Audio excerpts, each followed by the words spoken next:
Hey everybody, I'm Zach. And I'm Jesse. And you're watching Disruptive Investing. And this week, I urge you to watch our in-depth, The Looming Lithium Crisis Solved, first over on our Now You Know channel. Then come back here and watch this full interview with Teague Egan, the founder and CEO of EnergyX, a company that is at the center of lithium extraction and refining. And we all know what Elon said about lithium refining. It's like a license to print money. Well, Teague, we've talked many times before. It's nice to finally meet you in person. Yeah, likewise. And thank you for letting us use your office. Completely crashed That's in what it's here here. for. Yeah. And I just want to start off by looking at this map. These pins aren't decorative, are they? No. Those are places you've been? Yeah, those are places I've been. Now, okay. I mean, I've been around here. I've been around there. I've been a little bit in Europe, but I mean, you've been to South America. You've been to Africa. You've been to all continents? I've been to all 7 continents. Holy crap. Yeah. And did Antarctica. I think that was like 3 or 4 years ago. We took a ship across the Drake Passage. And man, that was a wild cruise. There were 20-foot waves hitting our boat. And you'd be sitting in the cruise. It's not like one of these mega cruise ships, but there were probably 250 passengers, 80 crew. And you'd be sitting in the dining hall and you'd hit a wave. And the seats, the chairs are chained to the floor. But all of the silverware and drinks would go flying off the table. And then everybody would scurry out and like pick stuff up and you'd have to like refill your plate. It was a pretty wild experience. And I mean, so I think that a lot of people have, again, maybe they've been to North America or they live in North America and maybe they've been to Europe, but I mean, you've been to Africa, Southeast Asia, China, and a lot of South America. And that's, I guess, kind of where this story begins, is in South America. It is. That's the origin story. I think it's pretty cool that the aha moment came from like a trip, from my travels. Seeing the world, there's so much out there that people don't know about. Being able to travel really opens your eyes to what else is out there, opportunities that are out there. And it was pretty well documented. My trip to Bolivia is where I came across the first salt flat that led to, EnergyX as it is today. And so, I mean, you're down here in Bolivia, and I mean, the crazy thing is you can see these salt flats from space, and not like you can see the wall of China from space. Like, you can look at a satellite image of all of South America, and you'll see this big white dot stuck right here. That's what talk to me about that. Did you just kind of like emerge from the undergrowth with a machete in your teeth and you see the salt flats? Yeah, pretty much. I had like an American bandana around my head and my walking stick. Uh-huh. And the salt flat is 4,000 square miles. I mean, that's like, I don't really know how to compare that to bigger than some states. Yeah, maybe. I think we're on the order of Rhode Island, if not a little bigger. Yeah. Damn. And so when you get there, I mean, it's literally just as far as the eye can see, just flat white. And there are salt flats that look brown because of dust that is, blown around. And there's salt flats that have like bigger salt chunks that are prohibitive to drive over. Like they almost look like rocks, kind of like big salt crystals. But in Bolivia, it's just flat white. I don't think that it's one of the 7 wonders of the natural world, but I think it should be. Yeah. Yeah.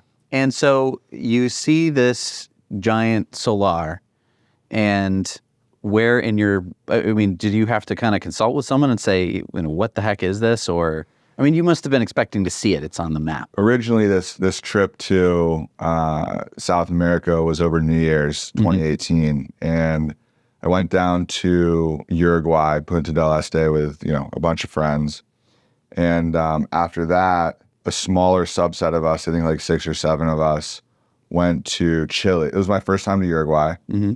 We went to Chile. It was my first time to Chile. We went out to the vineyards. They have great wine in Chile, and went to the coast, and we were in Santiago. And then everybody had to leave except me and one friend. We're like, let's go to a few more places, right? Okay. You know, like I wanted to go hike Machu Picchu. Like I'd never been to Peru. And we're Googling like what are the coolest places to go in South America. And some of the things that pop up are Patagonia, you know, like Torres del Paine. Iguazu Falls is probably the nicest or coolest waterfall in South America. I think that's in the middle of Brazil. I'd been on a cruise to Brazil, but like seeing Christ the Redeemer, which is one of the wonders of the world. I've been there. So I've been to Brazil. But Bolivia, this Salar kept coming up on, you know, like top 10 like treasures or sightseeing things to do. And I was like, let's go do that. Because I mean, I just want to. I feel like I've traveled a lot, you know, and I look at this map and I go, oh, but I mean, you're an adventurous guy. I mean, you have a lot of countries in Africa here. You have a lot of South America and you just have everywhere. What has kind of driven you to do all this travel? Man, traveling is an addictive bug. Uh-huh. Once you start traveling. But I mean, some people, they say that they travel.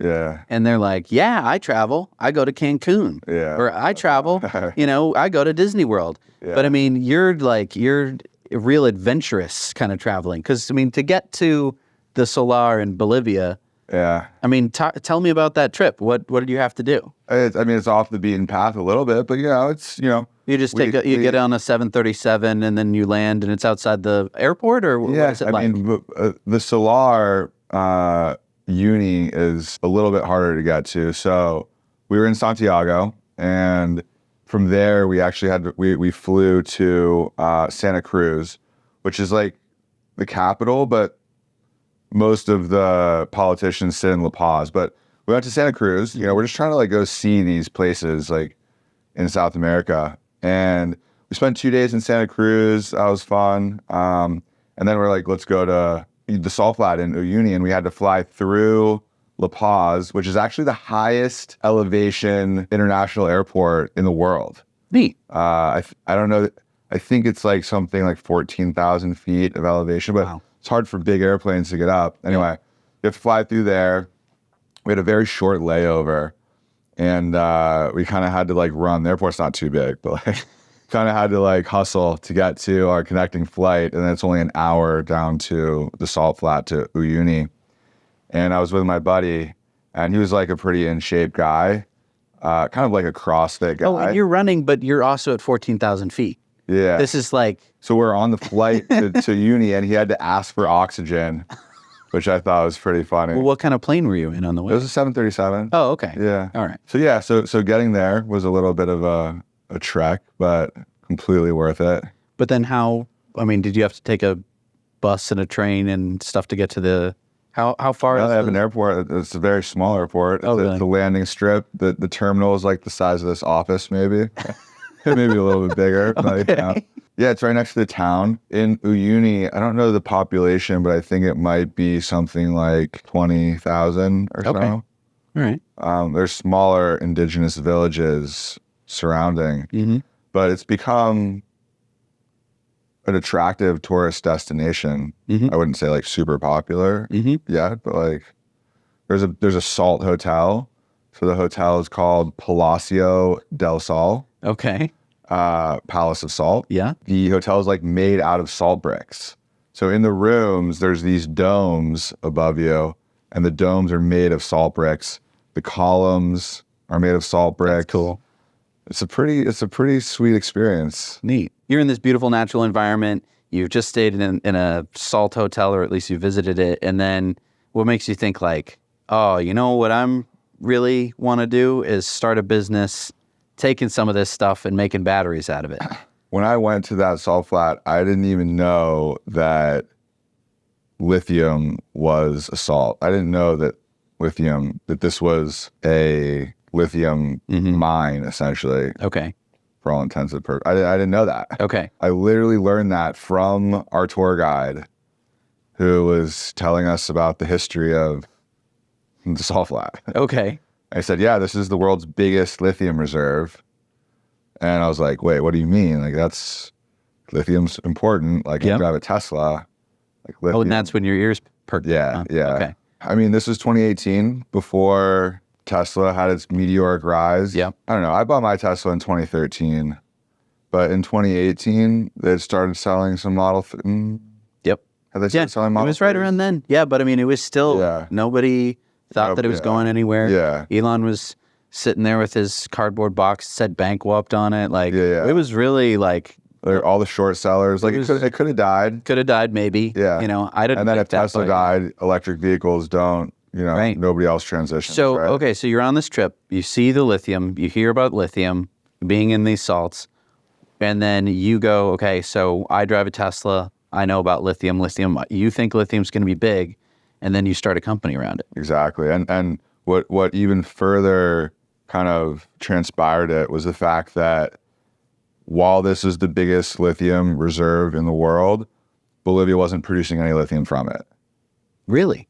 They were just bringing tourists to look at it and saying, they were hoping to find you, I guess. Exactly. They were saying, man, if only someone Ironically, could. they're still not producing it. Right. Due to some technical challenges, but a lot of geopolitical challenges within that country. Yeah. There are other salt flats, even in the same area. I mean, it's called the Lithium Triangle because you have Chile, Bolivia, and Argentina. And so there are some that are in Chile. And I mean, and that's kind of, I heard that you have a resource that you're acquiring or you're working with in Chile. Acquired. You've acquired it? Acquired. What does that mean? Does that mean that you bought it? It does. So like you have the deed and everything? Like, We do. That's cool. We have, well, it's mining rights. Okay. All right. So we acquired 90,000 acres of mining rights in a salar in Chile. And so why Chile? I mean, with the Inflation Reduction Act, I mean, don't we need North American lithium in order to qualify it as a battery mineral that gets, qualifies for, tax rebates and stuff like that? Yeah. So why Chile, right? Yeah. One, it couldn't be Bolivia, right? Bolivia owns all of their resources. Okay. So that pretty much leaves Chile and Argentina. Argentina has good salars, but Chile has the most production from brine to date. Okay. The big two existing companies, Albemarle and SQM, operate out of there. What even bodes further is that Chile is a free trade partner of the U.S. So because it's a free trade partner, it falls within the IRA. Oh, okay. So the Inflation Reduction Act is anything that's produced domestically here in the United States or anything that's produced with a free trade partner. I see. So That's pretty important. yeah, so it falls within the IRA, and that's super important for us because it's also important for our customers. Yeah. Right? Because if I'm Tesla, if I'm GM, if I'm BMW, if I'm any car company and I want to sell an EV and I want to get that full $7,500 tax credit, I need to be getting these battery minerals from places that fall within these. Exactly. Boom, stamped. So IRA you compliant. have a resource that you've acquired in Chile, which has the free trade agreement. IRA compliant, baby. So then, okay, so you're saying that there's these other places that are already producing lithium. How do they do that if they're not using your technology? They're doing it the old way, Okay. which is these huge evaporation ponds. Okay. And lithium actually used to be just a byproduct of other salts that they would produce for other purposes. Because before electric vehicles, We would just be giving lithium to like housewives or something like that? Like, yeah, for like sprinkling it on your steak with salt, right? Before electric vehicles, lithium didn't really have that big of or that much application for other things, right? To put this in perspective, the second biggest use of lithium is consumer electronics, right? iPhones, computers, but like iPhones, right? And you may be thinking, well, there are tons of iPhones that are made, right? Last year, there were 230 million iPhones that Apple made. Mm-hmm. Guess how much lithium was needed to make 230 million iPhones? I don't know, like 1 million tons? The answer is 23,000 tons, which is not that much in the overall scheme of things. I Okay. mean, today, the total lithium demand is about 600,000 or 700,000 tons. Mm-hmm. And by 2030, it's 3.5 million tons. And in 2040, it's nearing 6 million tons. And iPhones are 23,000 tons. And that kind of makes sense because, an iPhone is this big and only less than half of it's the battery. Whereas you look at a Tesla or any other EV. 10,000 iPhones for one quad battery. So you can start to see 10,000 times more lithium for a car than for a phone. So you can start to see how lithium wasn't important before this huge use case of lithium. And therefore, the manufacturing methods never needed to be developed to produce large volumes of lithium. Okay, right. So the way that lithium used to be produced, and is still essentially produced today, there's two main sources. There's hard rock and then there's brine. But in brine's case, it's in these large evaporation ponds where they pump up brine from subsurface and it goes into this pond system, these massive ponds that are 100 football fields for one pond. And is that producing all the lithium on whole Earth pond right now? sequence, For how big that About half. in one pond? The pond systems from brine. All the ponds. Yeah, systems. Okay. The pond systems in Chile are 15 square miles for one pond system. That's bigger than New York City. Wow. If you want to compare it on the map. Right. But the main product that used to come out of that was potash or potassium chloride, which is used as fertilizer. Okay. You need hundreds of thousands of tons or millions and millions of tons globally for this fertilizer to grow food to eat, right? So it's a much bigger use case. And then at the very end, lithium would come out and okay, cool. Like we can sell that to the iPhone people. Yeah. They only need a little bit. a little bit. And Yeah. even, before iPhones, like it's used in a little bit of pharmaceutical, but like Right.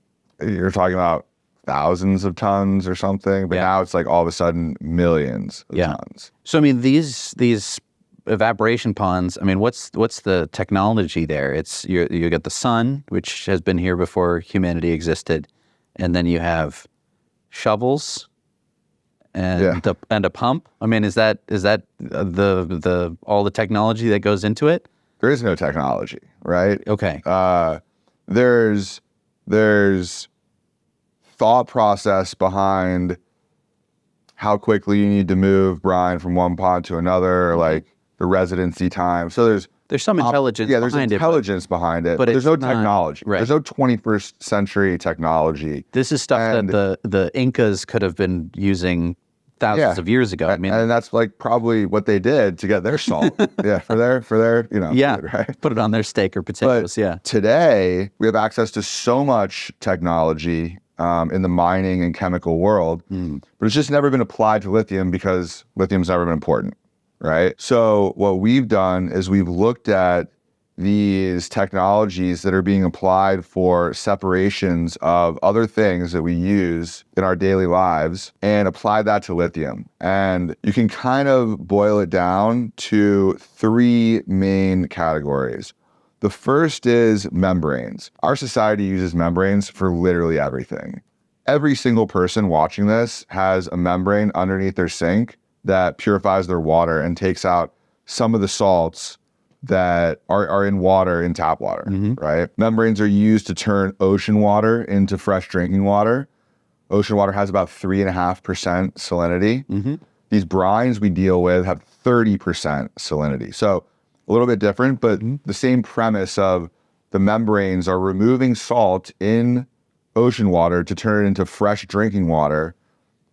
You use membranes to separate things. Membranes are used in food and beverage. Membranes are used in agriculture. Membranes are used in wine. Membranes are used in so many different things.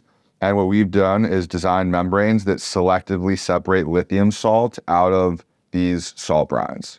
And so what you're saying is you're not really reinventing the wheel. You're just kind of making a wheel that's really good for a particular application. Exactly. So that's the first technology vertical. The second is solvent extraction. This is a little bit harder to connect the dots for people that aren't familiar with, say, like the mining world. But the majority of copper that's produced, and copper is used in literally everything, wiring. I mean, the total global copper production per year is somewhere between 20 and 30 million tons of copper. And I just read somewhere that that's going to 50 million tons of copper per year, is produced using a method called solvent extraction, which is a liquid-liquid exchange where you have a molecule that will grab something else in the process.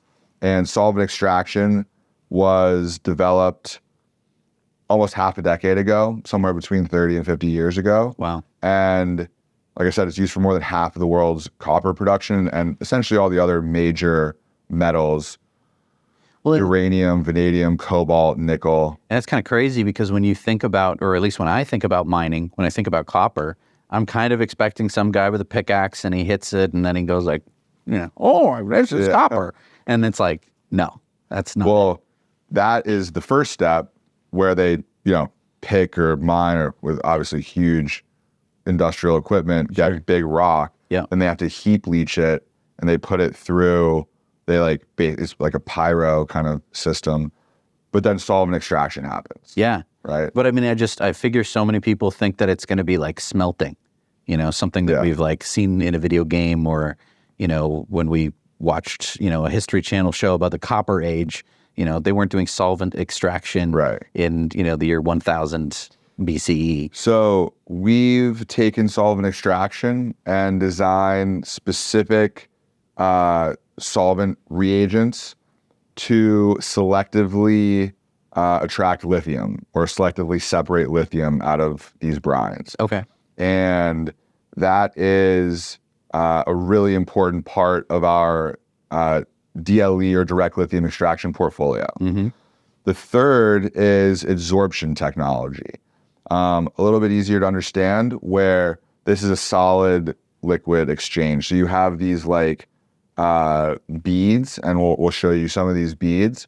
Or kind of you can think about them as little beads, like really little beads, like 10th or 100th the size of Dippin' Dots. Right? Okay. And you pack them into a big column, or we're working on different types of systems that they would operate in. And then as the lithium brine passes through this, the bead will absorb just the lithium if it makes surface contact, and all the rest of the dissolved elements will pass through. And then now you have these saturated beads in a column or some sort of structure, and then you need to release it to do the next one, and you'll run water through it to release it, and now you essentially have a purified stream of lithium now in water. And then it becomes easier to concentrate it up and crystallize it out. Nice. So those are the three types of technologies that we've developed. And what we found actually is that when you start combining them, it creates efficiencies to get even higher recovery rates at lower cost, which are the two goals. So, okay, we're pumping some stuff out of the ground and it's water, but it's not water that you typically think of. It's brine. You can taste some if you want. I do want to taste some. Yeah, it's salty. I will. I'm going to try some. Oh, yeah. All right. That sounds fun. So, okay, so you have some very, very, very salty water. And normally when we think of salty water, we're thinking of table salt because that's what I add to my pasta. That's what I add to my dishes. But table salt is sodium chloride. We don't want sodium chloride. We want lithium chloride. Right. Okay. So is it all lithium chloride in this water, or is it No, it's a lot of sodium chloride, and it's a lot of magnesium chloride, or a lot of calcium, and a little bit of lithium. So wait, so there's calcium chloride, there's table salt, there's rock salt, there's another kind of salt that we hardly ever use, and then lithium salt. So that's a really hard step. So we take this water out of the ground. It's really salty and it's full of all this and we don't want most of it. We just want the lithium salt. So how do you begin this process by like, taking a whole bunch of garbagey, unpurified water and turning it into like, what's the first step? If you were thinking about how much lithium is in this, right? Okay. This is half a liter, right? But let's just say it's 1 liter. Okay. And the way that we think about this is you divide it into 1 million parts. Okay. Those are called ppms, Parts per million. parts per million. And you basically judge it on a per liter basis. Salt would make up 30% of that. So if it is 50, it's basically pouring this much salt, Yeah. but the salt dissolves. Okay. Right. Yeah. So it doesn't look like there's a huge block of salt in it. Yeah. Right. It doesn't look clear, but it's like It's just cloudy water. very cloudy water, Okay. right? And then of that, that's 300 parts per million, 300,000 parts per million, right? Yep. Is salt. Typically, you're going to have about 100,000 sodium, Okay. which is Na, right? Yep. And then there's a bunch of chloride, which is 150,000, and then there's magnesium, sulfate, calcium, which are all salts. And then lithium, a great lithium percentage is somewhere between 400 parts per million to, 1,000 is incredible. The best in the world in Chile is 1,500, right? Okay. So the lithium is that much. Would you say it's like a capful, like one of those capfuls? Or is it even less? Less, maybe a half capful, Really? but that's good. That's the best. That's the kind. best. That's the kind you're looking for. If you get this much, This is the lithium kind- in there, you're a billionaire. That much. Oh my God. So the problem is how to get it out, right? Right. And the first step, and it depends on the composition, right? So it depends on how much lithium. If it's 200 parts per million or 1,000, that can actually change which technology you use first. Interesting. What are the other dissolved salts that are in there out of the 300,000? If there's a lot of magnesium or calcium, those are divalent salts. So they have 2 charges. It's Mg2+, versus like sodium is Na+. It only has 1 charge. Yep. Right? So depending on the impurities and the ratio of those impurities to lithium, that can change what technology you use in what spot. Okay. But generally speaking, you'll first put it into adsorption. And I that'll- thought you were going to say coffee filter. yeah. What about a coffee filter? Like, what if I was like real low tech, want to do this in my backyard, and I take this brine out of the ground, because I live in I live in Chile or something. Sometimes the best ideas are generated from interviews on Now You Know. Okay. So I take it and I pour it through a coffee filter. What's going to happen? We got to test that.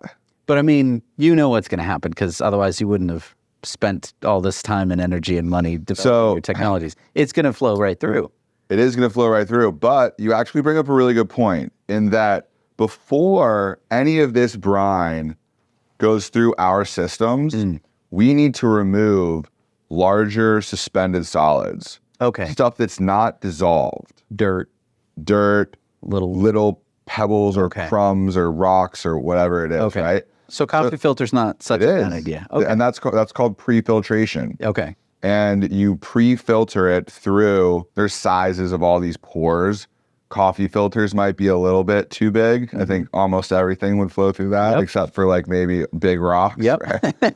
But we flow through like micro filtration, and that gets rid of the like stuff that would mess up our system. Okay. Right. So then And that is just like off the shelf. Like that's just super standard. you don't have to reinvent the wheel there. Somebody's already made that. like all oil and gas runs through pre-filtration and stuff like that. Okay, so then you said adsorption. Yep. Okay. So absorption is where you start removing.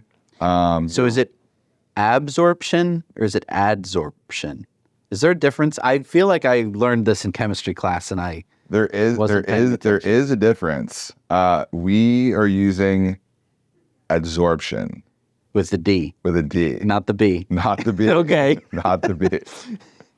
But ironically, I think that, the material are called sorbents. I guess That's cool. there's a B in an adsorption Yeah. still. There's not two B's. Okay. Is everyone confused yet? Yeah. Okay. Good. Yeah. So first it's run through adsorption, Yep. and that removes the bulk of the pesky impurities. It doesn't get it anywhere near a point where you can crystallize the lithium out, because you need to get to 99.9% lithium. And I'll show you. Actually, I have some right here. Okay. This is 99.9% lithium. Lithium salt. Yeah, lithium salt. Okay. And that's why it looks like salt. Yeah. So the two main lithium forms are lithium carbonate or lithium hydroxide. They both come in salt form. Mm-hmm. Yeah, I mean, it looks like salt, right? Right. So you need to get this to 99% lithium salt. And what do you mean by that? Like, In the solution. So there can't be any other salts. can't be any other salts, or else those salts will crystallize too. Okay. And then you'll have a 98.5 or 9, whatever it is. And you won't right? get it pure. And then when I go to make my can't go- battery. Yeah, that can't go into the cathode. I see. Okay. So adsorption's the first step. Yep. And so you're just getting it a little bit closer is what you're saying? You're getting it a lot closer. Oh, okay, good. You're getting it a lot closer, but nowhere near perfect yet. Okay. Right? So then, after you've removed, so there's two things that you need to do in this process. You need to remove the impurities, and you need to concentrate the lithium up in the solution. Okay. If this were your liter, and you still only had, you had no impurities, but you only had 300 or 400 parts per million, which is 0.04% lithium, it would be really hard to crystallize it out in the volumes that you need. Okay. So you need to both remove the impurities and concentrate the lithium up. We try to get it up to 4, 5, 6%, which is still not much. Yeah. But it's a lot more than 0.03%. Yes. Okay, so we've removed all the impurities, but we haven't increased the concentration of the lithium yet. So how do we do that?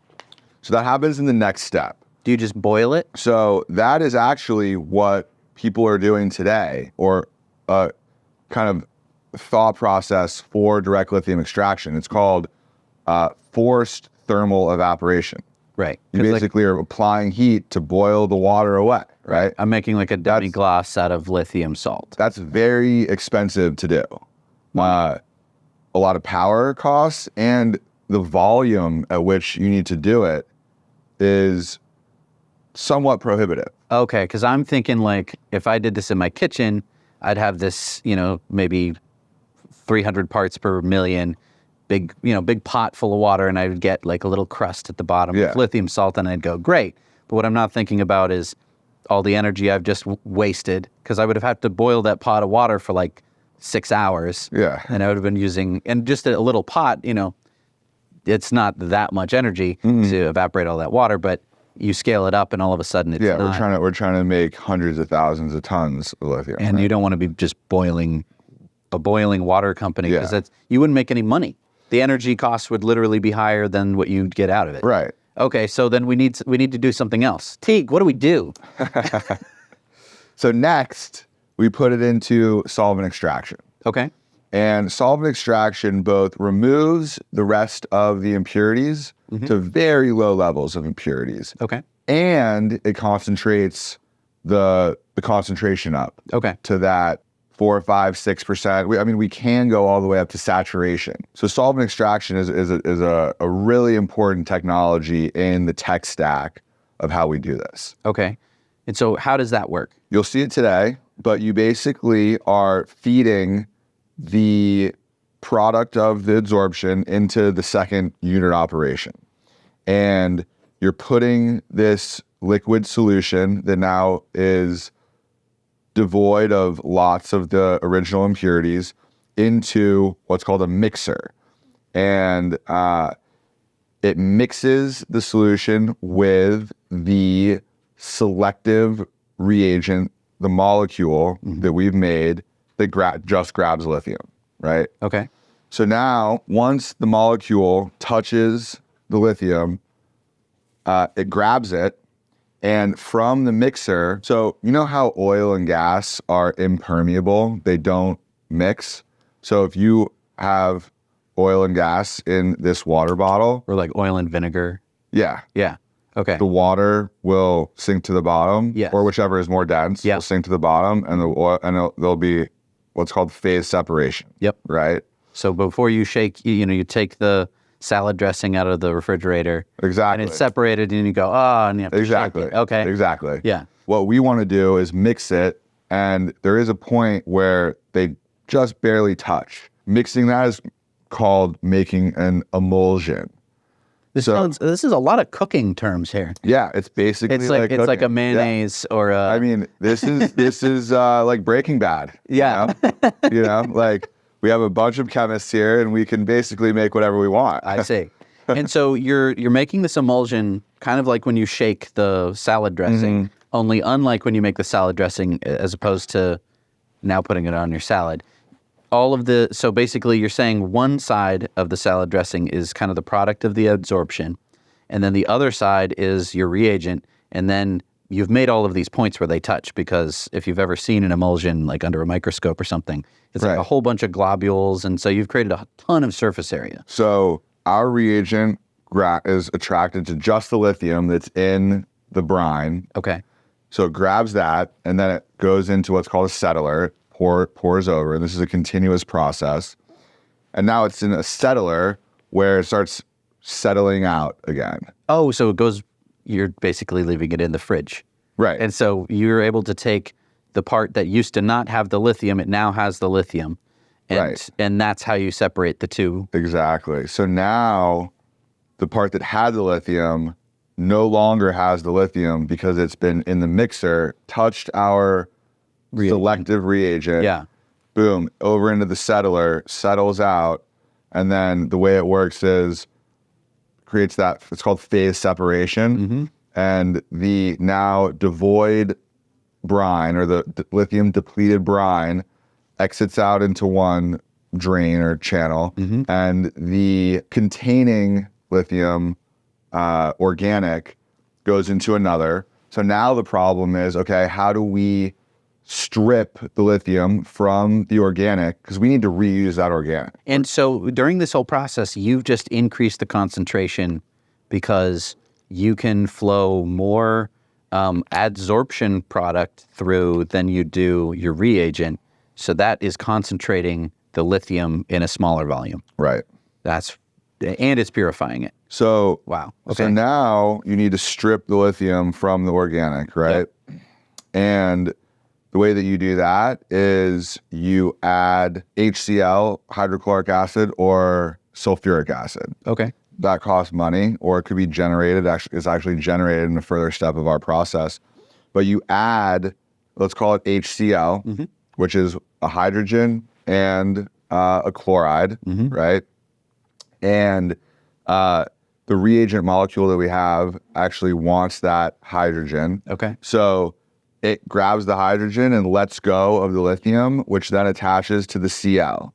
And now you have lithium salt. So now you have LiCl, which is lithium chloride. Yep. Right? And the reagent now has the hydrogen, and that recirculates back into the first step, and we'll go grab another lithium and release its hydrogen.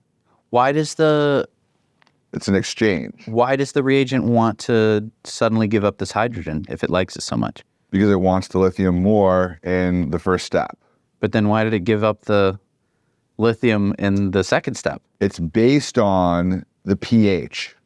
Okay.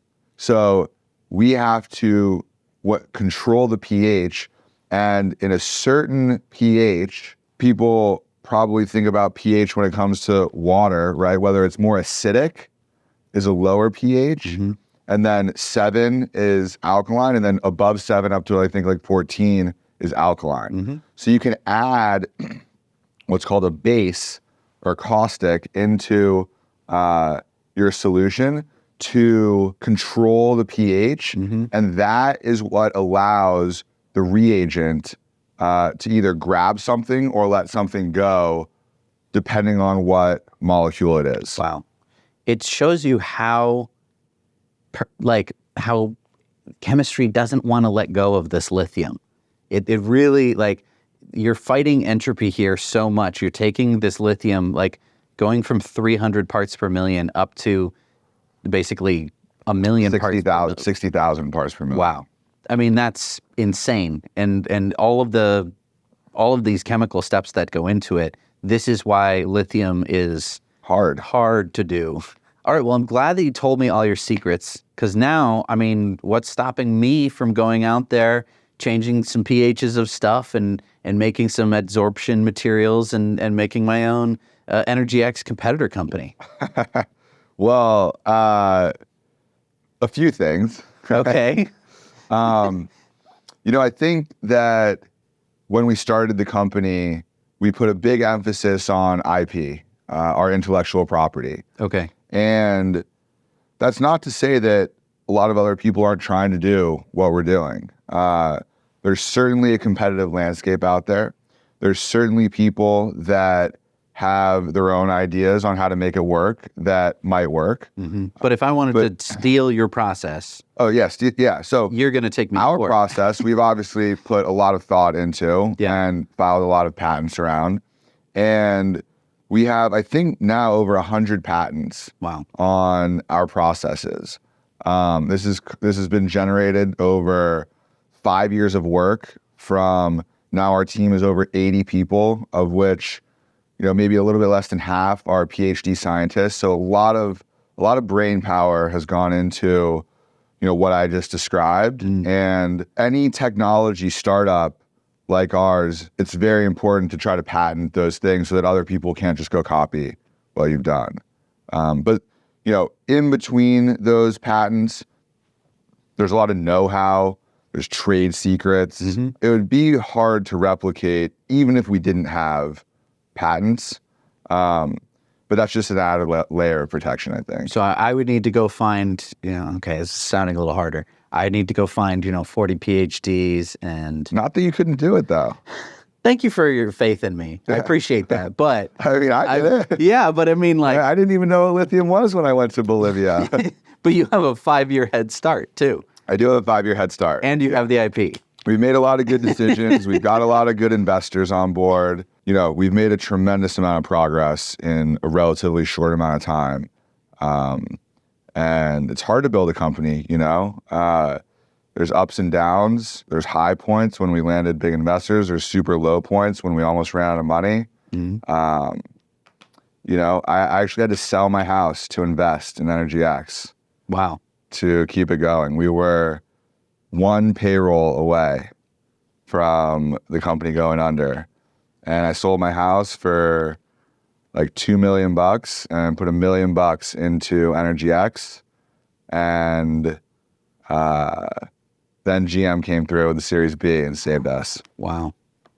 Sounds awfully familiar to the Tesla world. Yeah. I mean, you don't want to get to that close, but like, I'm sure that's something that a lot of entrepreneurs can relate with. I mean, there's tons of the unlucky ones where they can't raise the money and then it goes bankrupt, right. And, we were lucky enough that I had that option to go do that and save the company. But it's not easy. Yeah. Right. Starting a company is anything but. Yeah. Did you know that going in? That entrepreneurship was hard? I mean, I've talked to a lot of founders and I typically get the answer that they knew that it was hard going in, but they didn't know quite how hard. Did you, let's say I teleport in that day in Bolivia and you're thinking, you have these ideas in your head and I go, hey, at some point you're going to have to sell your house. And there was no guarantee that you were going to make it beyond that point. Do you think you would have started?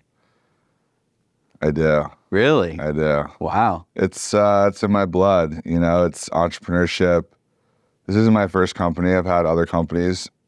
I've never had to face a decision like that. That's on the drastic end. But it depends what you'd have told me after that. Right. Would it have worked out? Right. Maybe I wouldn't have told you. Would we be sitting here, today? It's all about the journey, I think. Okay, so we've gotten it down to 60,000 parts per million, up from 300 parts per million. It's a lithium salt in solution. What do we do now in order to be able to sell it to a company who wants to make batteries? Or sounds like you make your own batteries too. So how do we get to that point now? So a few more steps. Okay. Lithium chloride is not the salt that would go into batteries. Oh. The salt that goes into batteries is either lithium carbonate, which is Li2CO3, or lithium hydroxide, which is LiOH. So how do we turn the lithium chloride into one of those two things? Going from lithium chloride to lithium carbonate is a well understood thing. That's what everybody does today. It's pretty straightforward. It's basically a little bit more polishing. You may use a little bit of ion exchange, very simple, straightforward steps, and then crystallization. What's harder to do is that if you want lithium hydroxide, you need to first process into lithium carbonate and then process into lithium hydroxide. That's costly, obviously. So what we figured out how to do is go straight from lithium chloride directly to lithium hydroxide. And the way that we do that is through a process using our membranes. Okay. So you feed this lithium chloride, which is LiCl, that's in water, which is, what's water? H2O. There you go. I'm keeping with it. There we go. Into these membranes that can split water. Okay. And by splitting water, it turns it into H and OH. Still have your two H's and your one O. And then our membranes also will split our LiCl, and then those things switch. So now your OH moves over to your Li, and you have LiOH, which is Lithium hydroxide.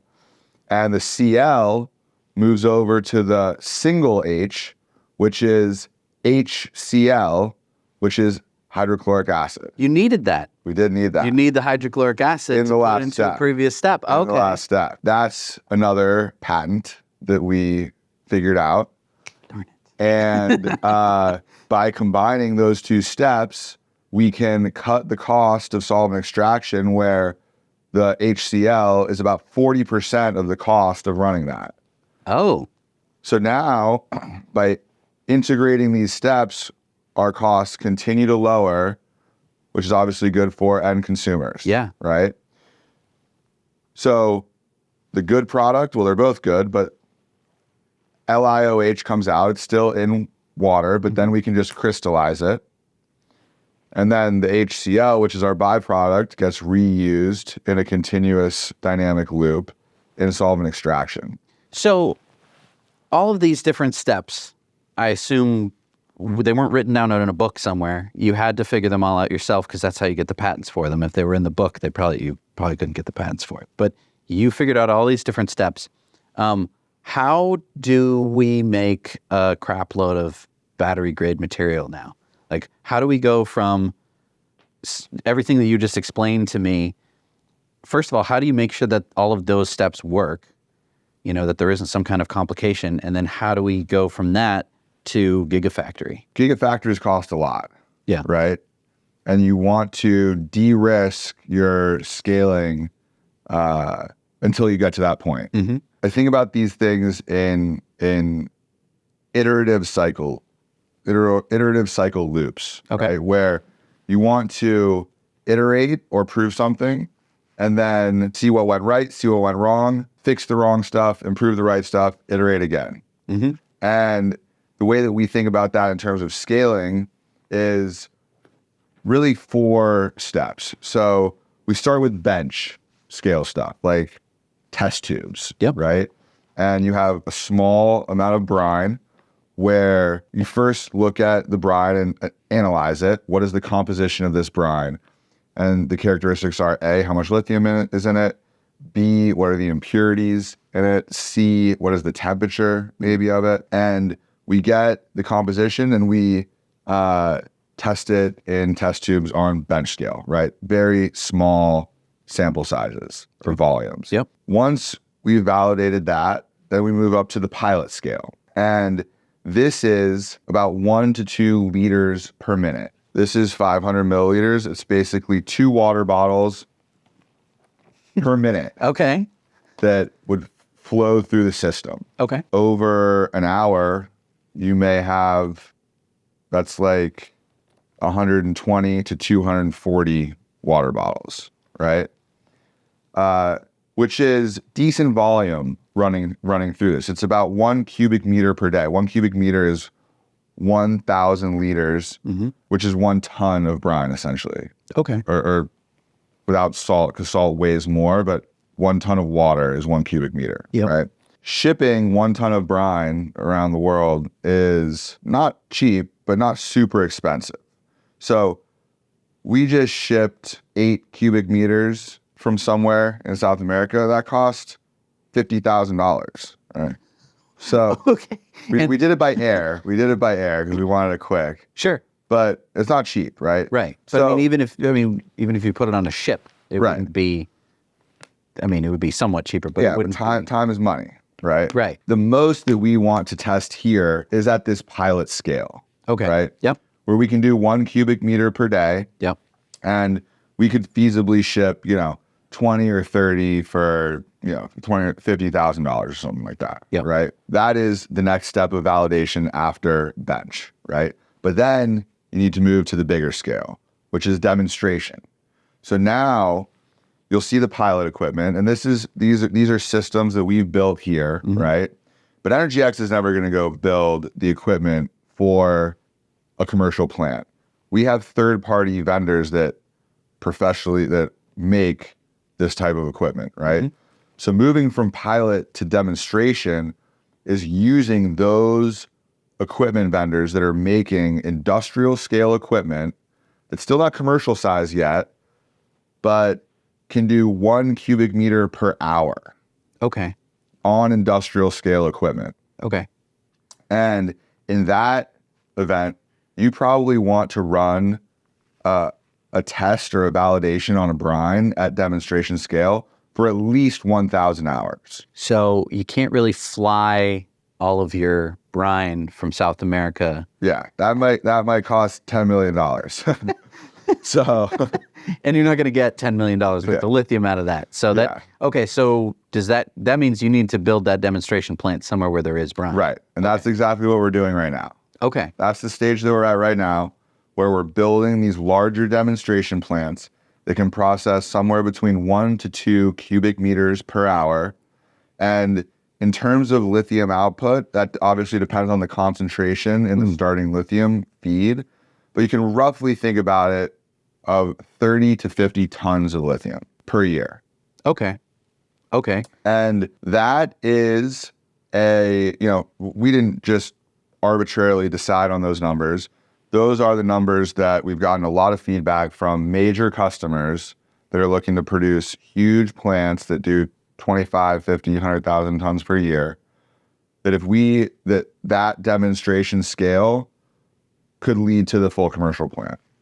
So wait, so these demonstrations could actually be supplying battery factories to make batteries? If you only want to buy 50 tons per year. I see. But the quality of the lithium would of course be there, but that would not be economic because it takes about $10 million to build a demonstration plant. And if it's producing 50 tons per year and the cost of lithium is $20,000 per ton, that's $1 million of revenue plus your OpEx, right? And it costs not quite the same amount, but it costs maybe the same amount of people to run a demonstration as a not going to be commercial, right? not going to be profitable. So it's all about validating the technology to a point where it's what we call bankable. So getting that validation point, bringing in your EPC partner, which is engineering, procurement, and construction, these big firms that build big oil refineries or chemical plants or roads and highways or data centers that build these things, getting their check off that they've done all the engineering, they help procure all the stuff. And that's when banks are like, okay, here's $500 million to go build this plant that can do 50,000 tons of lithium a year. Wow. And then at $20,000 a ton, that's $1 billion in revenue. Okay, so I mean, these commercial scale plants sound really great, but I'm seeing what you're saying. You can't go from lab scale to commercial, and you can't even go from pilot to commercial. It's all about de-risking. There may even be a step in between demonstration and full commercial that we would call mini commercial. Okay. Where we would go from 50 tons to maybe a 1,000 or 2,000 ton plant before we go, and that might cost $60 million. Yeah. Before we go build a 50,000 ton plant that costs $1 billion. Yeah. So, I mean, Zach and I are investors in EnergyX because we've heard about this before and we think it's pretty cool. Thank you. And it sounds like you're getting into this next phase where we're getting even closer to this commercial scale, which to me is really exciting because I really like lithium-ion batteries. I think that they're great. I want to put them in all the cars in the world.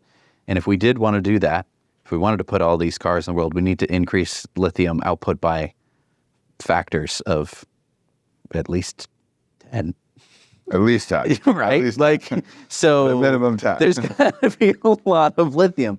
So that is exciting for me. So what are kind of the next steps for EnergyX? Because, I mean, I hear that you're working on a demonstrator plant. How far out are we until we get to kind of the commercial, the super bankable money? Yeah, it's a great question. So the things that I think about right now are, one, to your point of the demand, right? All commodities are somewhat cyclical. Like the price of lithium has gone up. It just went up to $80,000 a ton. Now it's back below $20,000 a ton. But that's short-term thinking.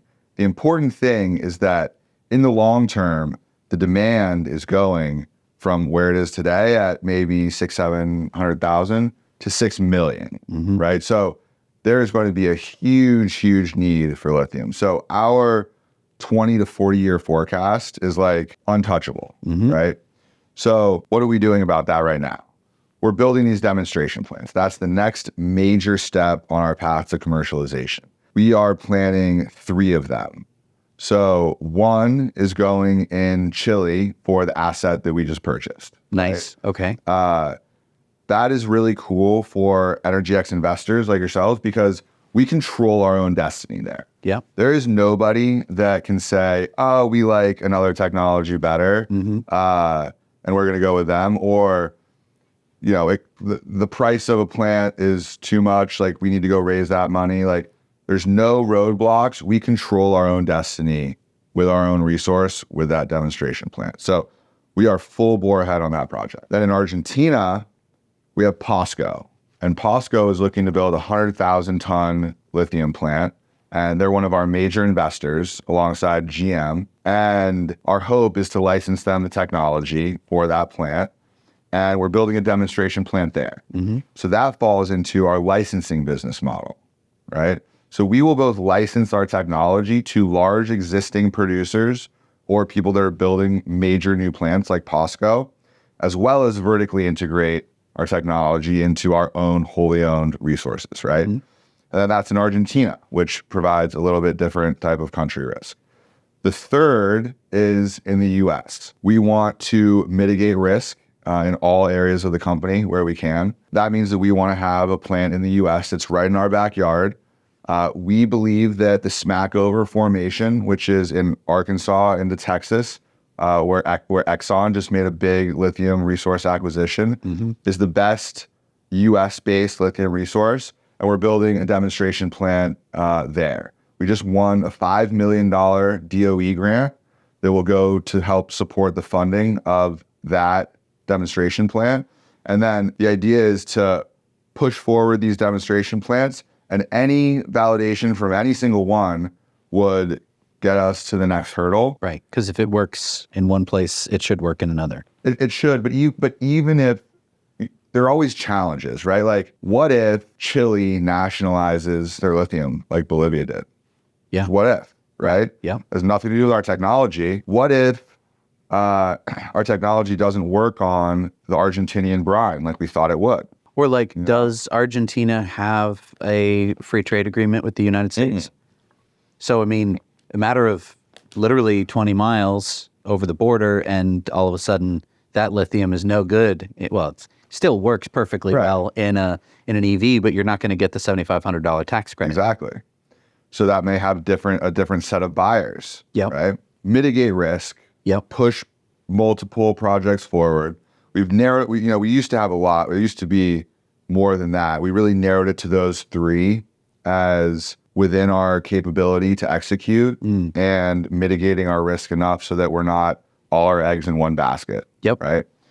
So if any one of those comes through, you're looking at the promise or the possibility of building a large commercial plant that is 25 to 50,000 tons that could generate $1 billion in revenue per year, right? So, well, if it's $25,000, if it's 25,000 tons times, we like to use $20,000 as our price for lithium. That'd be 500 million of revenue. A year. If the price goes up to 40,000 a ton, then it would be $1 billion, right? A year. Yeah, per year. Year. Every year. Every year, per year. And it could go up. It could go up. It might go down, but I mean, It might go down. It might go, but it might go up. We need a load of lithium. We do. Like, if we want to do the electric car thing. 6 million. We need 6 million tons. Our goal is to produce 500,000 to 1 million tons of lithium per year by 2035, but either through licensing or through our own resources. Yeah. But there's no reason that if we have developed the best technology that we couldn't capture 10% of the market. Sure. Like, if we have the best technology. Right. And so I just want to go back to some of the other technologies, because I think that sometimes, maybe I'm focused too much on this technology and I'm not looking out for other ones. So, I mean, right now with the brine ponds, just talk to me here. I mean, 15 square miles for one brine pond, which is producing Producing a lot. It is producing a lot, but it's not producing that. So that's a unique situation because they have the best resource in the world. Sure. But it's also easily scalable just because you just need an excavator and time to build a bigger pond and pump it full of water. But I mean, in terms of extracting resources in places that we want to be extracting the resources from, i.e. places with free trade agreements, or what I really like is in the Smackover right in our backyard in the United States. That's pretty awesome. You'd get some pushback if you wanted to do these 15 square mile brine ponds. There's no pond. There's no pond. There's no friggin' way that's going to happen in the United States. There's no pushback. Right? It's a non-starter. It's a non-starter. So I mean, it's really interesting to me to think about it from that sense. The other technology or the other lithium resource that I hear a lot about is spodumene. And I have a kind of a question about that, because I know, so spodumene is hard rock. And so it's rock and there's lithium in the rock, and you have to take all the rock, crush it up, either bring it somewhere to do a whole bunch of other chemical processes on. A lot of them involve heat. A lot of them involve like a lot of what sounds very expensive to do to tons and tons and tons of like rock, and to move rock around. It's heavy. Yeah. Does EnergyX have any plays into spodumene? We don't right now. Okay. Our technology could theoretically be applied. So when you're processing spodumene, there is heat involved, and at one point it does go through a solution phase, which we could theoretically look at applying some of our technology. It might need to be altered in some form or fashion, but to me, that could be something down the road. Right now, we just have to get this one right. Yeah. And commercialize with brine. Yeah. And then the world becomes our oyster. Well, because I want to look at the differences between the technologies as well, in terms of just what this plant is going to look like, a fully scaled up commercial plant. Because I think that for a lot of us, we've seen either a power plant or we've seen some chemical plants, and usually they're going to have like a rail line that's bringing in coal or iron ore or something in order to be processed into something else. But here, you're going to be extracting this lithium right out of the ground, and you're not going to be putting it on a train to get to you, right? You can flow it through a pipe. Yeah, you flow it through a pipe. Yeah. And so through a pipe. what does it kind of look like? Like first the building and then also kind of the rest of it. Mm-hmm. So, I mean... we are designing our commercial plant right now. Okay. And it's not going to look like your typical chemical plant or oil refinery, which that may be... They're a little ugly. That may be encapsulated in the outside layer. Yeah. But, I think that I have right here the book of one of my favorite people. Mm-hmm. And I take a lot of learnings from him. Yeah. And even what Elon did with the design of the Gigafactory is cool. Yeah. You can spot what Tesla Gigafactory looks like, or Germany or Mexico. It has this like unique shape to Tesla. So you're saying it's like a Tesla factory. it doesn't have to look like, because I mean, It doesn't have to look like that. I've driven through some places, New Jersey, and I'm just on my way to grandma's house or whatever, but then you're like, what is this crazy pipe monstrosity? You can just put all this in a building regardless what it looks like, right? I think so. Okay. And then everything else about it, I mean, I'm picturing oil fields and oil derricks and that kind of thing. Is it going to be that kind of pumping? Yeah, there's that kind of pumping. You have to drill a well. Okay. But you're pumping up water, right? Okay. Yeah. Do I need a big oil derrick? No, you don't need that.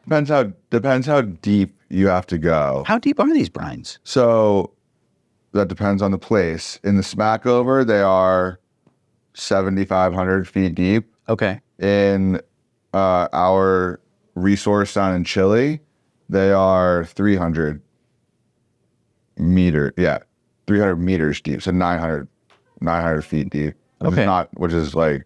That's a lot less deep. Yeah. It's very, not very bad. shallow. And I mean, I'm just trying to think, I think that a lot of people are like, oh my God, we're drilling into the earth. And, I've always thought that drilling must have been horrible and stuff like that. But then I realized that, like, I've been e-biking around my town recently, and there's all these buildings in my town, and it's a cinder block building with a propane tank sitting outside. And you go, what the hell is this? It's a water pumping station. Yeah. It's like where my drinking water comes from. There's one, I think, like 300 feet from my house. Yeah. And I've never thought about it my whole life until I biked past it. And I was like, who lives here? And it's like a pump lives here. Are we talking, could it be as simple as that? It is as simple as that. So you're saying it's like a little building with a pump in it. Yeah. And then it's flowing water. Yeah. This happens, just for everyone to, like, pumping water out of the ground and then pumping it all over the place happens in every single city in the United States. That's how we get our water, yeah. And so in this case, we're taking water This water just has some salt in it. This water wouldn't be so good for drinking. Right. You're going to try some. I am going to try some. Yeah. This water wouldn't be so good for drinking, and so we're going to take that water and you're going to reprocess it, and then what do we do with the rest of it? We re-inject it. Okay. So simple. Not a big deal. It's less bad than even the water that I drink. Well, I mean, the water that I drink, pee out. Yeah. goes back into the water cycle. But you're literally re-injecting into the soil. You're not pouring it, dumping it into a river. No. It's just going right back in the ground. Yeah. So Teague, Zach and I invested in one of the earlier rounds. Are we allowed to invest again? Yeah, you are. So the approach that I've taken with fundraising is a dual-pronged approach with traditional institutional and VC investors, like venture capitalists, and in our case, strategics like General Motors and these big firms like POSCO, but also to allow angel investors like yourselves to invest. And I think it's pretty cool that you guys invested before we even knew each other, right? Yeah. We did our first, we call them retail offerings.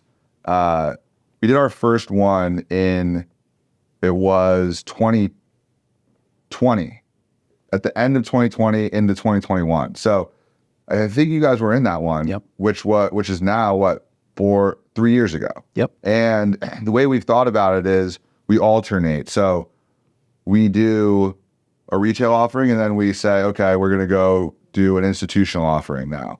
So it's allowed investors like you guys to get in high growth technology startups that typically people don't have the opportunity to invest in before they go public on the stock market or stock exchange, right? And alongside these sophisticated investors that before now were the good old boys club that had the early access, we've essentially democratized, and we didn't come up with this. Like, this is something that is regulated by the SEC, and It's relatively new. it is relatively new. It started in 2012. Yeah. And it took a little while to like even become known, Right. or figured Right, out. because the government was like, yeah, I guess you guys can do it. And then it was like, well, how do we do it? And then- Right. yeah. So, I mean, it's really taken off in just the past few years that we've been able to do like crowd funds for exciting companies. What motivated you to do that? Because, I mean, I'm not saying you're a good old boy or something like that, but like, why not just deal with these people who have millions and millions and millions of dollars that they like to throw around? Why deal with me? Yeah. I have like maybe $10,000 that I want to throw around. So the reason is because democratizing something is really important. Well, there's actually a lot of reasons, but one is that if somebody holds all the leverage over you, like the guy with the big check, and that's your only option, then you're in a position of weakness. If I can go to him and say, well, we've had we're well over 10,000 investors now invest, tens of millions of dollars. I can just go do that and you don't hold as much power anymore. Interesting. So that's why we've alternated going back and forth. We've taken away power from those people and democratized the investment process, because there's obviously tens of thousands of people that want to invest in EnergyX, want to be part of the energy transition, want to invest in the battery market and the lithium market. They see the demand of But I mean, it would be scary if all you had to deal with was GM. And it sounds like GM is being a great partner. Yeah. But, I can at least say that maybe a part of that is that they know that you aren't necessarily beholden to them. Right. And if you were beholden to them, there's not too much that would stop them from saying, hey, this whole battery electric vehicle thing isn't something that we're interested in. Maybe we want to shut it down. Again, I'm saying that, not you.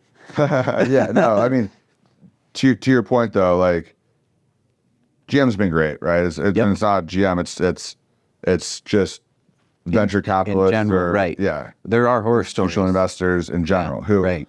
want to take control of your company, want way bigger equity stakes or give you a lower value than you might be worth. Yep. So it's always good to have alternative options, and we've really utilized both in a good way. And I think secondly is that we have now a really big investor base that is excited about what we're doing and helps promote, these milestones that we continue to hit. So we've almost turned that into a function where for other companies that may need to pay for marketing, and that's an expense, when we have some good news, we have tens of thousands of people that want to share that because they're part of the journey. Right. Right. Well, and I do think that it's really cool that, you can take someone like me who doesn't have millions and millions and millions of dollars to dump into a project like this.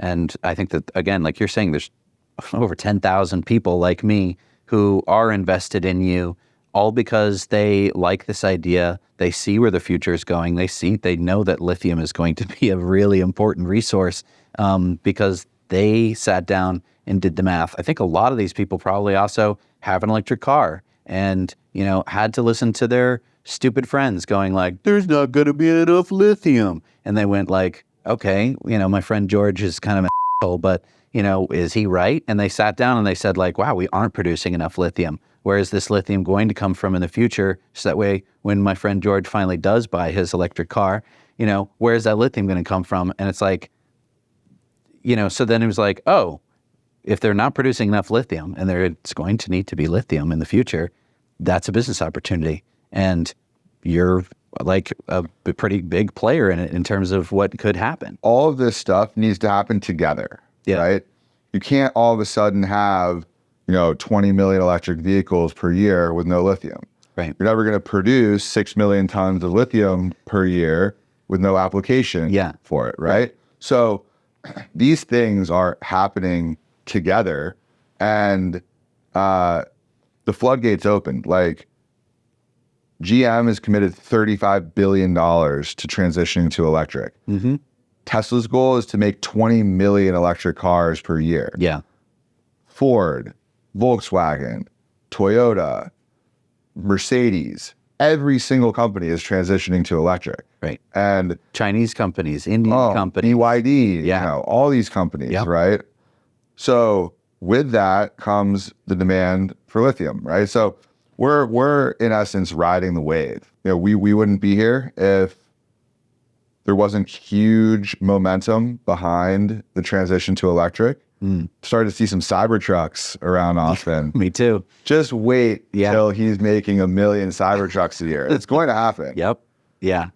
And a lot of lithium in a Cybertruck. A lot of lithium in Cybertrucks. Yeah. So for the investment thing though, finishing off on that, we have over 10,000 investors now. It might even be closer to 15,000.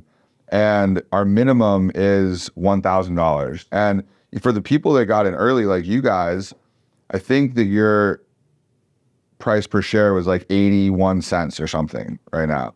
Today, we're selling at $9 a share. So you've already 10x'd your money in 3 years, right? Now, that's on paper still. We obviously need to have some sort of go public or liquidation or exit event. But like, on paper is nice. On paper is nice. But also, this is still at a point where we haven't yet commercialized. Like, there's still a long way to go, like in terms of where the stock could go, right? Like, once we build these demonstration plants, the share price will probably, if people are excited about them, right? I'm excited about it, and they're not even producing lithium yet, right? Yeah.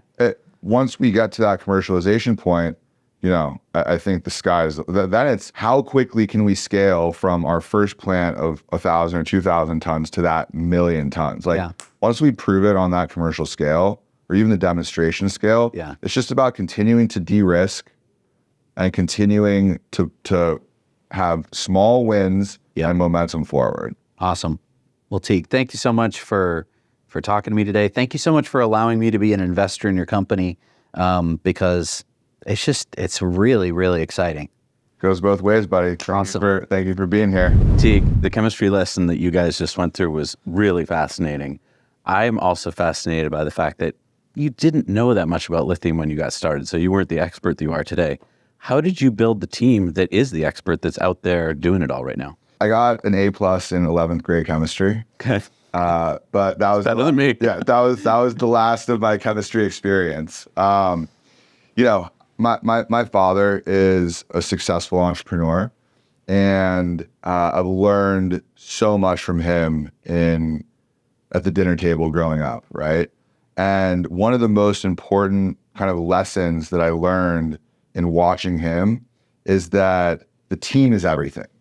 And what I have tried to do at EnergyX is surround myself with people that are much smarter than me or better than me in certain respective disciplines that could complement me.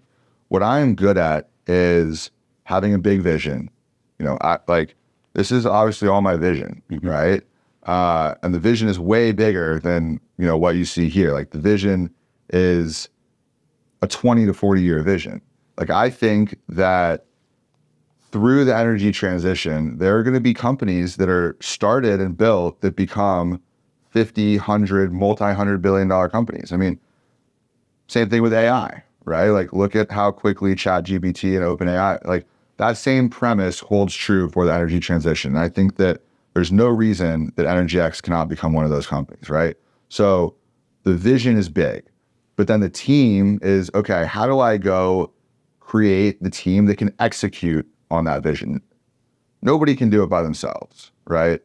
I think that getting people to believe in your vision is hard, but the most important thing, right? So along the way, I got really lucky with some of the early people that have helped build this company. Amit, our CTO, our Chief Technology Officer, came to us from Rio Tinto. Rio Tinto is the second biggest mining company in the world. He was the director of global research and innovation for them in their industrial minerals group, which includes lithium, et cetera. And they wanted him to relocate from Utah to Montreal. He didn't want to do that. And timing had it that he became a free agent and we got connected, right? So Amit was one of the earliest employees and is one of my closest trusted partners and has really helped us grow the company. From there, while Amit has super in-depth knowledge on metallurgy and mineral processing and mining technology, he's not an expert in membranes or solvent extraction or absorption. So we went out and had to find subject domain experts in each of those respective disciplines that we could then cross-pollinate their knowledge with Amit on a technology side, right? It sounds hard. So we went out and found a membrane guy who had over 150 patents developing new membrane technology. This guy is obviously a PhD, but 50-year-old scientist who's worked his whole life developing new membranes. Brought him in and presented him the problem. How do we develop lithium-specific membranes? And he worked closely with Amit to develop what we have today. Same thing for solvent extraction. We went and got a guy who worked at one of the top chemical companies that was deploying solvent extraction all around the world for copper and other metals, had deployed several novel solvent extraction molecules or reagents, presented him the problem. We need to develop one specific for lithium. Same thing for adsorption. So that's how we've thought about developing the technology team. And then the same thing holds true for the business team, the commercial team, the operations team. We have a really thorough vetting process to make sure that these people align with us on our culture. We want creativity. We want curiosity. We want people to be self-starters. I take a lot from Elon and actually also from Jeff Bezos in this, that even though Amazon is this massive company, he always implores the day one mentality. Do you know about the day one mentality? No. It's that even though Amazon has 200,000 people and is a $1 trillion company, it's always day one. I'm sure you've seen that picture of him in his office with the Amazon. Yeah, it's always day one. Gotcha. And that holds true for us, obviously way more than them, because we're still trying to get to a commercial product and a commercial revenue stream. And so we also want to grow at the right pace. I see a lot of these companies that raise a bunch of money and then just try to go start hiring, right? And then they get their spend too high. And yeah, their monthly burn is too high, and then they have to cut people, and then that's the beginning of a downward spiral, right?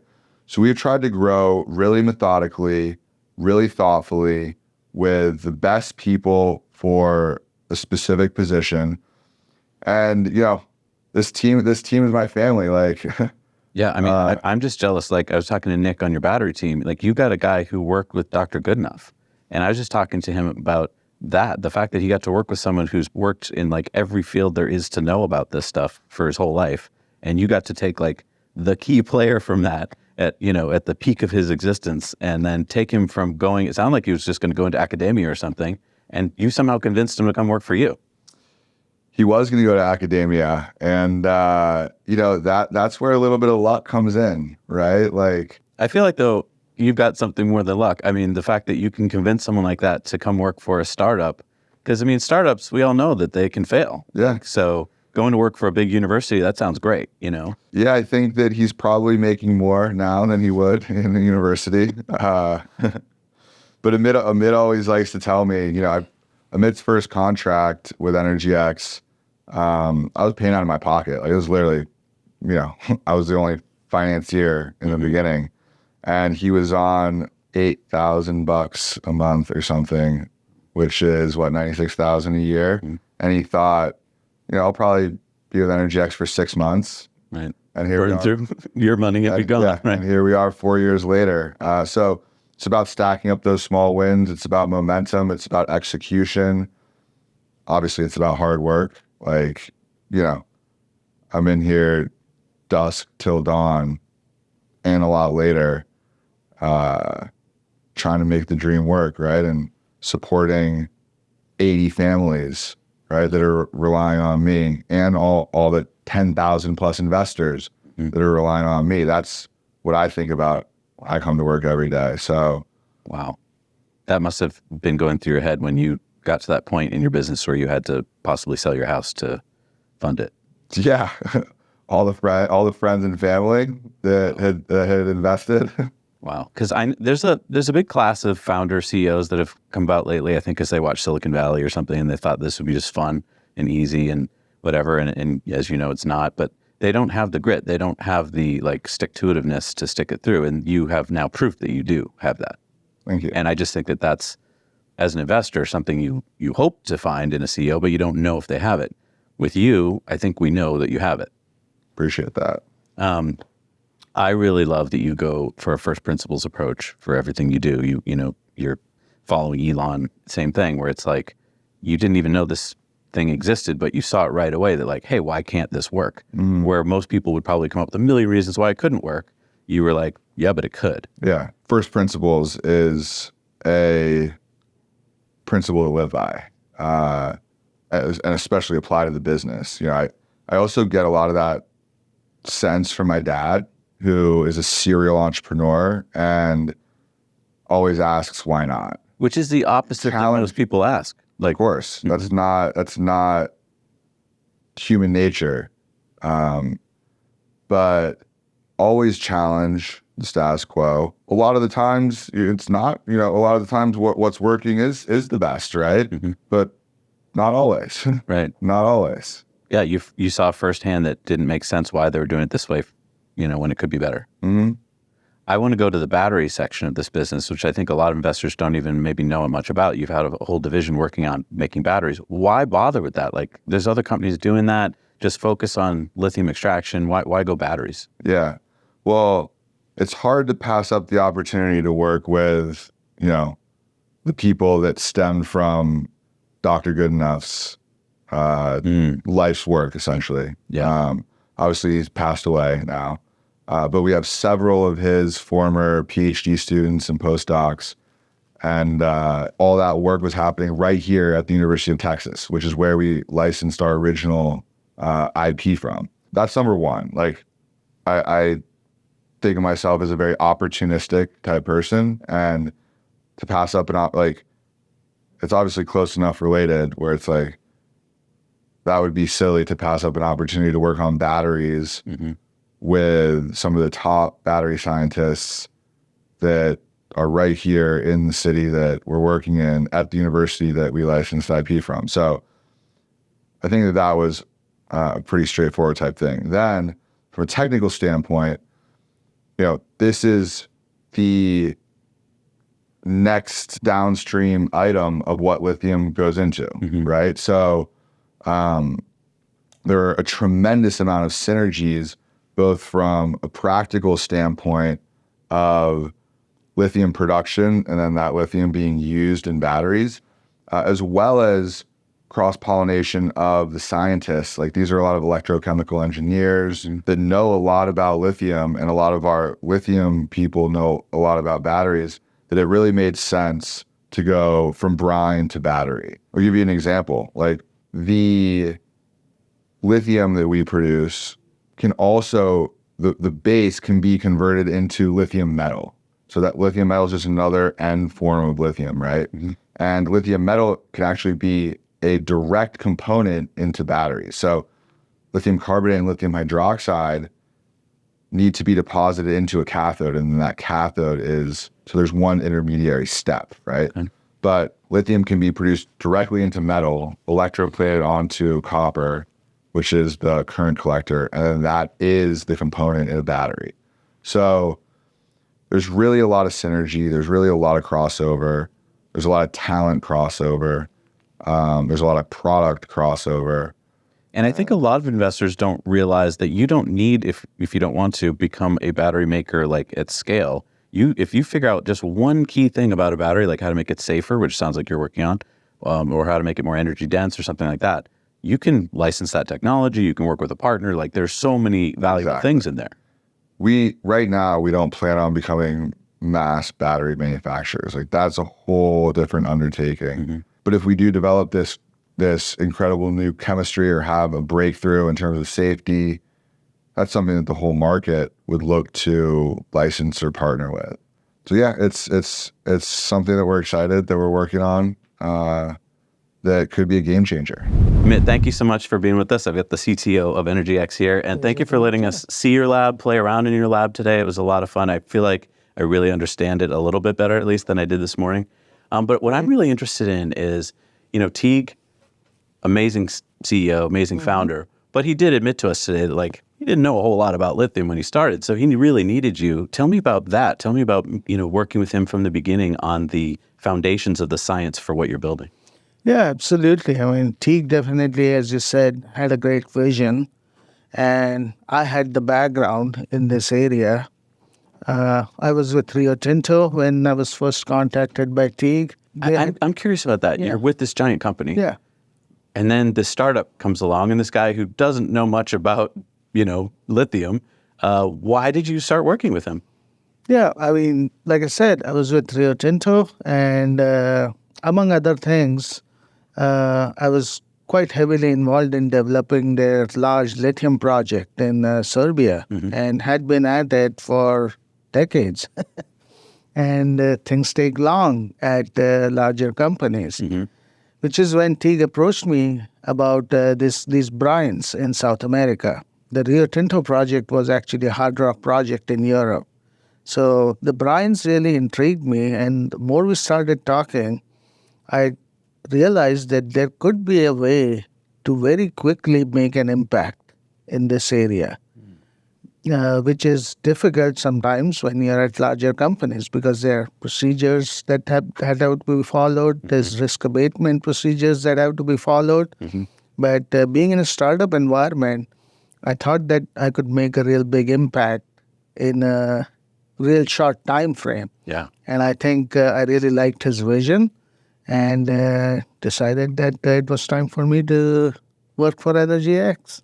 To that, frankly speaking, I didn't think I would work for very long, but here I am 4 years later and enjoying every moment of it. So, I mean, you in a very short span of time, it does seem like EnergyX has gotten way deeper. In fact, like Teague was talking about in the beginning, you're kind of just focused on one piece of the puzzle. Now you have many pieces. Is that because it's a startup that you're able to kind of do all that in such a short amount of time? Yeah, absolutely. I mean, the flexibility and the talent that we have been able to attract, that has been the major contributor in the success of EnergyX today. In fact, it's funny, during my interview process with Teague, I actually asked him that there are companies who are trying to do this probably 7 or 8 years before you. What makes you think that we are going to be the successful ones? And sure enough, I proved myself wrong. And really having the vision with Teague fostering this culture of innovation and really being all in on it behind us and really empowering the people and attracting the right people, that has made the difference. And I can tell you that it's not just about me. I mean, I was like the seed of science, you can see. I mean, the quality of people that we have attracted in all of these different areas, they are really world-class experts, world-renowned experts in their respective fields. And then working together as a group is why we have been able to achieve what we have with what we have. Wow, that must be so exciting. It's really exciting to watch you guys grow, and I can't wait to see what you guys are doing in the next few years. Thank you so much for your time today. Appreciate Thank it. you. Nick, thank you so much for showing us around the lab, showing us how a battery goes from brine to battery, and then I get to charge my phone on one. That was sick. Thank you. I'm just really curious about you joining EnergyX. You came from a really cool background. You were working with Dr. Goodenough, who is like the father of batteries. Can you tell me more about him and how you worked with him? Yeah, so total, I was from undergrad to my PhD. I spent about 7 or 8 years working with John. I had the fortune of being his last PhD student in the group, and yeah, You got all of his knowledge. well, as much as he could impart, being in the field for 50 to 60 years, you can only impart so much knowledge in 7 or 8. But no, it really changed my perception, not only of science and engineering, but actually a lot about how I approached life in general. So I want to go to the batteries that you're working on. I think people out there in the battery world, even myself, think that like we are looking for the ultimate in everything for the battery, right? It's got to cycle life. It's got to have high energy density. It's got to be safe.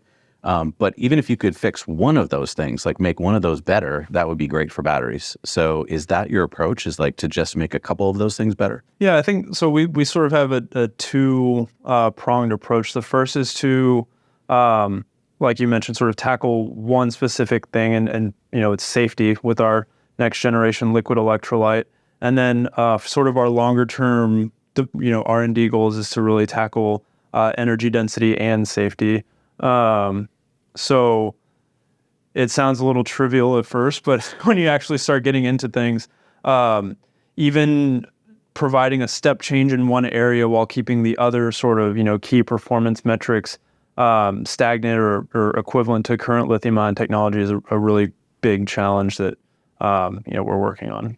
So we're seeing footage right now of all of these batteries in a tester, little cell, coin cell batteries that you've made, and they're all being tested for stuff. What are you looking for in all that testing? So, each one of those coin cells represents, a different formulation, either of our electrolyte or, really that's our primary, what we work on is, the electrolyte. So each one of those coin cells represents a different formulation that we've tried, or a different sort of combination between, liquid electrolyte and separator, or, separators that we've treated. And then in some cases, solid state electrolyte. So each one of those, you call them coin cells, we call them samples, right? So that's really, that's the coin cells especially is where we do our high throughput. They're, quick to make, quick to evaluate. And then sort of if they pass that preliminary test, then they move on to the, larger cell formats that we test. Thank you so much, because I was really nerding out, Jesse was too, over the fact that we were going from basically brine to all the way to battery. Thank you so much for letting us play in your laboratory thank you so much for having me. Yeah, it's been wonderful. Thank you so much for watching. Don't forget to hit that subscribe button. We love doing the work that we do, but it's not cheap or easy flying around the country bringing you quality news. So we'd really appreciate a like if you enjoy the work we do. We'll see you next week on Disruptive Investing.